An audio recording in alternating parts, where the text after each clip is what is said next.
Hello again from me. I decided to do this outside because it's a lovely day. It's very warm. I am also sunburnt, so I can't wear a t-shirt or it'll get worse. So I figured I'd start today off by talking about my morning and how lovely it was. It really was nice at the beginning. So I am home today and I got to sleep in, which was really good. I got to, play on my phone, be by myself, have a good time. But then I went to get up, and I was like, I'm going to make another YouTube video today because the last one went pretty well. Let's try it. And I was in the bathroom, brushing my hair and shit. And my dog started to cry. And he does not cry unless something's really going on. Like, unless someone's here, something happened to him. Something like that. So I was like, why are you crying? Stop crying. So I'm like yelling at him, telling him to stop crying because he seems fine. Everything seems alright. He just won't stop crying. So I'm like basically done with my makeup and my face.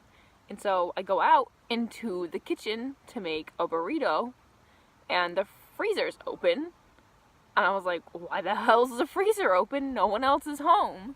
And I'm like, well, maybe it was the cats because I heard them, running around and they just get hype for no reason in the mornings or at any time during the day.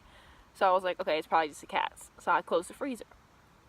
Well, then I decided to look around the room, just take in the room for the day.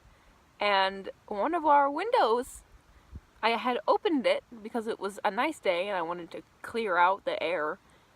They had knocked the screen out of the window. They being cats, Asher, I have no idea. But, Asher's my dog, for those of you who don't know. So, someone had knocked the screen out of the window, and I was like, oh my god, this is why he's crying. Because I could not find the cats in the house. And I looked out the window into the yard, and there is my littlest cat, Phoebe, staring at me. And we do not let our cats outside, because we live up in the mountains. There are, bears, coyote, fox, just everywhere up here. So we don't let the cats outside because they're small and they're seen as prey from larger predators, obviously. So we keep them inside. And seeing our littlest cat, Phoebes, outside was the scariest thing because she's small. She's the only cat that we have that isn't fixed. So, we definitely don't let her outside. And then her being outside, I'm like, okay, the other cats are outside. That's not good. We have 3 cats. We have Phoebe. She's probably 8 months old now. She's our youngest one. She's not fixed. She's only had her kitten shots. She's little. And we have 11, who's our next oldest cat. She's probably a year and a half. We got her from the Humane Society near us. She's very beautiful, but she's very anxious. She has a lot of social anxiety. And she's very scared of the outdoors. So the fact that she jumped outside really surprised me because she just doesn't do that. And then our oldest cat, whose name is Dudekey, he's probably 2.5, maybe 3. I don't remember. But he's like our mature cat. Everybody calls him a 30-year-old man. Deep down, he's just a 30-year-old man. So yes, he would go outside. He's the only cat that I would let go outside if I ever let them out. He used to go out when I lived in the Midwest, so it's not weird for him to be outside, but for the other 2, definitely. So I freaked out, as one would. It's like having your children just get lost. And I let the dog out, and he was running around chasing the cats, trying to tell me where they are. I found Phoebes first. Maybe it was, I don't remember now. I was stressed out. I think it was Dudekey. I found Dudekey first. And, he's pretty easy. He loves the dog and me, so if I just call him, he'll just come over. So I picked him up, took him inside, came back out. I was really worried about Phoebes because she has been going in and out of heat lately, so I was like, she's not going to want to come inside. It's going to suck. But no, she actually did. She came inside. I just called her in. With Dudekey, I used his favorite treats, so that was pretty simple. Just shake his treats when he comes to you. And then Phoebes, I just had to call her, and she came to me because she's pretty social. But I was definitely afraid she wouldn't come in. And then 11, who I figured would just be bolting right in the door because she's terrified. she decided to be brave today and stay outside and not listen to me, not come in, not like, she didn't have any kind of reaction to the treats. She's also really scared of the dog, so I had to let him inside so that she would actually even like look at me. But there's apparently a hole under our porch that goes underneath our house that she went inside of, and she just went under the house. So I'm like sitting here outside, kneeling underneath the porch with so many treats. She's not coming. I'm calling for her, yelling for her. She keeps peeking out from under the house, but then backing back in. I'm like, you just have to come out. Like, you can't be out here. You're so scared. You'll have a heart attack or something's gonna happen to you. So then I remembered she really likes the laser pointer we have. So I went in and I grabbed it, and she came right out. Like, even to the noise of hearing it, she came right out. And then I could get her to go in, but it was very scary, and I freaked out. I texted Zach, my fiance, and was like, 11's under the house and I can't get her out. My texts weren't sending through, so I was like, I don't know what to do. But then I remembered the laser pointer, so it was okay. And then I turned my phone off, turned it back on once I got everybody inside. And Zach was like, did you try the laser pointer? I was like, yes, got her in. But it was very scary. And I'm also kind of upset because when I was yelling at all of the cats, like, you guys suck, you're all in trouble, get away, Asher thought I was yelling at him because if you yell at all, Asher thinks it's his fault. So he put himself to bed, and I was like, okay, I just need to eat. So I warmed up my burrito, ate my burrito, and then I took Asher some treats and was like, you're a good boy. It's not your fault, you're not in trouble. But then I texted Zach that it was the window, and I'm also upset because he said that window screen was loose and that Phoebes had been like putting her face through it. And I was like, oh, it's probably fine. I'm usually wrong. He can tell you that. I'm usually wrong in the relationship. If it's any kind of conversation, he's usually right. I hate it, but it's true. So, if you're watching the Zachary, you were right. The window screen definitely pops out. Currently, it's still in the yard, laying on the ground, because I'm not about to mess with it. Sorry. Don't feel like it. And I also just don't want to ever open that window again because it was terrifying. So, originally, what woke me up this morning was not the cats. It was Asher barking at something else. Like I said, he only really cries if there's, like, something going on, something like, somebody's here, you know. Well, let's backtrack to the first time that the snow melted here. It was like maybe 2 months ago. We had a nice day in like springtime, I guess. And okay, I just want to do a disclaimer here. Mormon people are perfectly fine. I support every single religion there is. Like, do what you want, what makes you happy. As long as you're not hurting anybody, I'm fine. But it is very annoying when people like that come up to your people like that, meaning people who solicit their religion, you know, door-to-door sales people kind of thing. I don't appreciate when people come to my house more than once to try to solicit their religion to me when clearly I'm not interested. So that's what I mean when I'm about to tell the story. I just want to do a disclaimer of, like, I'm totally supportive of you. Please don't feel like I'm attacking you, because I'm not. Just in particular these two people, and they happen to be Mormons. That's where we are. So, like I was saying, the sunny day that we had a knock on the door. It was super early. Zach and I were still unemployed. Like, we were just chilling, you know, having a fine day, just laying in bed, just having a good day. Still in our pajamas, like, doing nothing. And we got a knock at the door. And at this point, okay, we had been expecting our Wi-Fi company to come to us and give us Wi-Fi.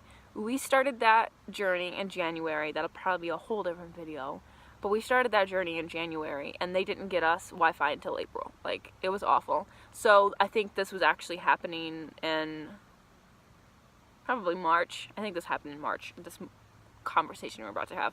So in March, the warm weather, we were expecting our Wi-Fi company to come to us, give us some Wi-Fi, and We heard a knock on the door, and we're like, holy crap, this is it. This is the day. We're going to get some Wi-Fi. We're going to be able to call people from our house because it's super dangerous living in the mountains without a phone, you know? So we were super excited. Zach got up, opened the door. I was like, oh my god, I have to get dressed. Like, I can't look like crap for these Wi-Fi people because they're important, you know? They're going to give us Wi-Fi. So I got up, I got dressed. I, like, brushed my hair, whatever. And then I came out, and it's 2 Mormon men trying to solicit their religion on my fiance. So, let's just, a little side note, we're very gay people, okay? We're very queer identifying in every single way you can imagine. Like, that's us.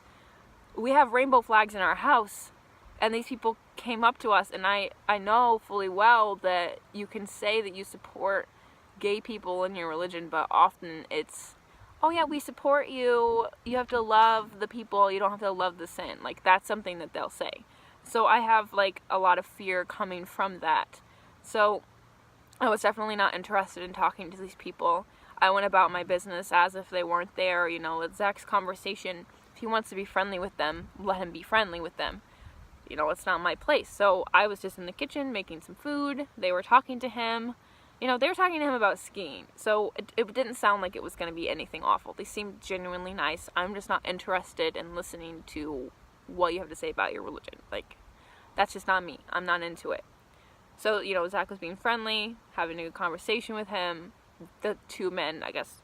And then they left, and they left him some stuff to read. I later read through it.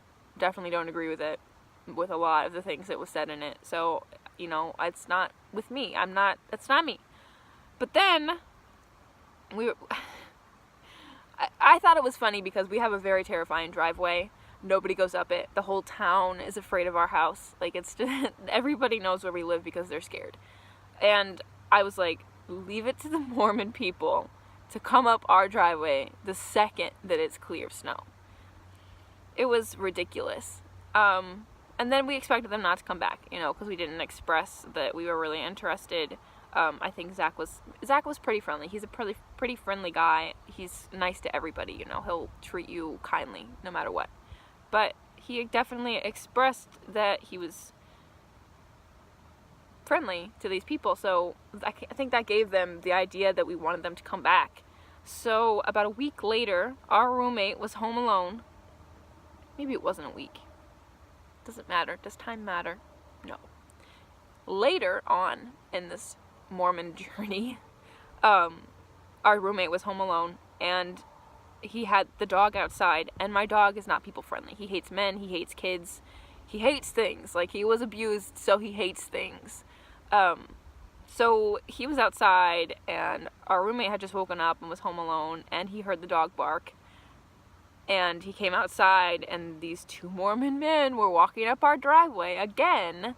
So they're very lucky they're not dead, because Ash will bite you. Like, that's the kind of dog he is. He's normally the kind of dog where if you're in his yard, he's going to attack you. So I'm very, very surprised that he did not attack these 2 people.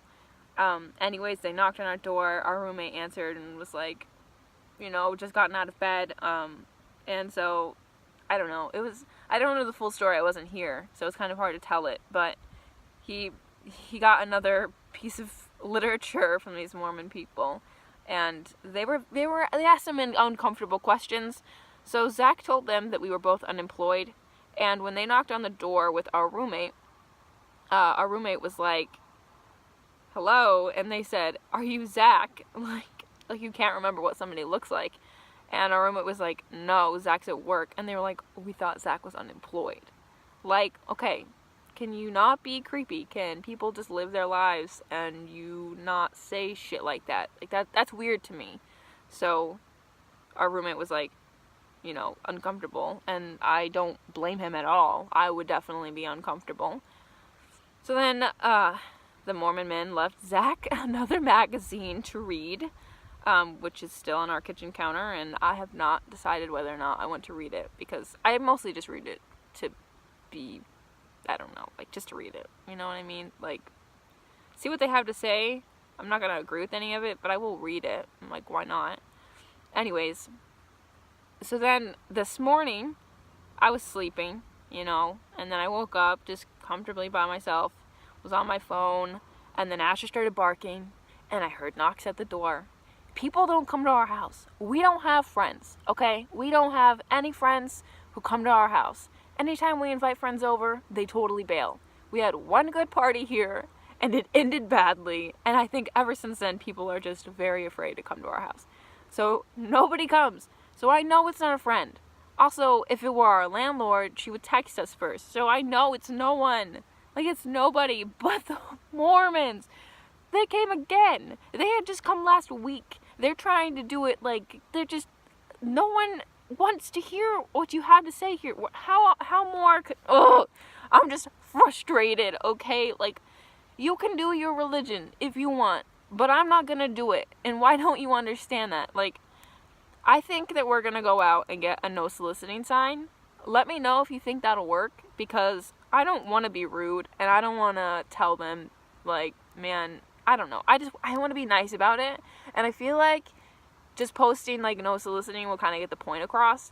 I don't know. Tell me what you think I should do. I don't want them to come here anymore, but I don't want to be mean. Now, I do have one last story that I want to tell. And, Mom, if you've gotten this far in my video, if you're even watching it, sorry, if you're even watching it, is it in my hair? Boy, don't grow long hair, it's stupid. Anyway, so, Mom, if you've gotten this far into the video, if you're even watching this video, this story is about your youngest son. I just want to put it in here because I've been thinking about it a lot lately and it's funny. So, I have 3 brothers. 1 that's older than me, 2 that are younger than me. The youngest one's name is Preston, and the one that's older than him is Aiden. These are the 2 that are involved in the story. So, when we were small children, we used to go to this park at a school that was very close to where we lived. And, I'm sorry, it's funny. So, we went up the curly slide. It was me and Aiden, we went up the curly slide, and Preston slid down first. He was up there too. The bug's back, guys. The bug is back. It's on my notebook. Should I kill it? No. He's just sitting there. I'm going to try to finish my story, and then I'm going to leave. Okay, so, we're on top of the curly slide, and Preston goes down first, so it's just me and Aiden at the top. And I whisper to Aiden, should I spit on his head? Because it was the perfect opportunity to spit on somebody's head. So Preston's down there, and I decide that I'm gonna do it. So I get a bunch of spit in my mouth, and I just spit right on top of Preston's head. And he looks up at us, and he says, who threw that piece of popcorn at me? He thought that somebody had popcorn with them and threw it at his head from on top of the curly slide. And to this day, I'm not sure if he knows that really it was spit. But if you ever watch this, Preston, I spit on your freaking head. So you're welcome for being the worst sibling that there is. Actually, there's probably worse ones. You're lucky it was just spit. Anyways, I think that's the end of my video for today. I'm not sure if I'm going to edit this. I might just post it, just raw material. I'll get to the editing at some point in my life. But for right now, I think raw videos are okay. So, alright. Thanks. Bye.